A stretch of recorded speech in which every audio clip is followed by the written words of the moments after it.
Praise to the lord. ఈరోజు దేవుడు మనకిచ్చినటువంటి వాగ్దానం ఏంటంటే హోషేయ గ్రంథము 6వ అధ్యాయము 1వ వచనం. ఆయన మనలను కొట్టెను, ఆయనే మనలను బాగు చేయును. ఆమెన్. గాయపరిచేది ఆయనే, స్వస్థపరిచేది ఆయనే.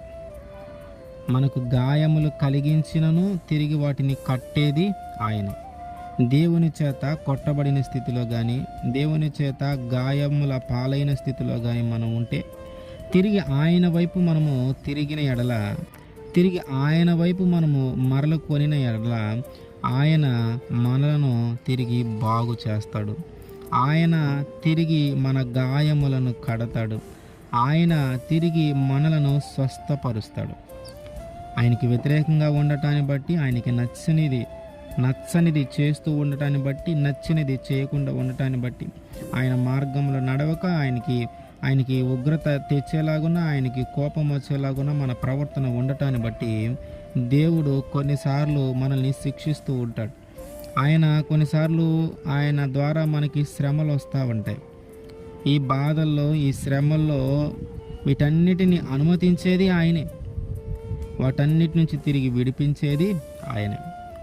వాటన్నిటిలో నుండి మనము తప్పించబడాలంటే, వాటన్నిటిలో నుంచి మనం విడిపించబడాలంటే మనం చేయాల్సింది ఏంటంటే మనము ఆయన యొద్దకు మళ్ళీ రావాలి.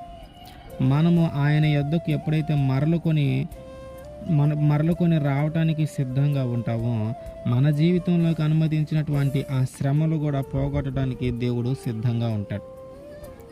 శ్రమలు రావటానికి కారణమో దేవునికి దూరం అవటం అయితే, గాయాలు కావటానికి కారణము దేవునికి దూరం అయితే, మనం కొట్టబడటానికి కారణము దేవునికి దూరమే అయితే, ఇప్పుడు తిరిగి మనల్ని స్వస్థపరచాలంటే, తిరిగి మన గాయములను కట్టాలంటే, తిరిగి మనల్ని బాగు చేయాలంటే మనము తిరిగి ఆయన యొద్దకు రావాలి.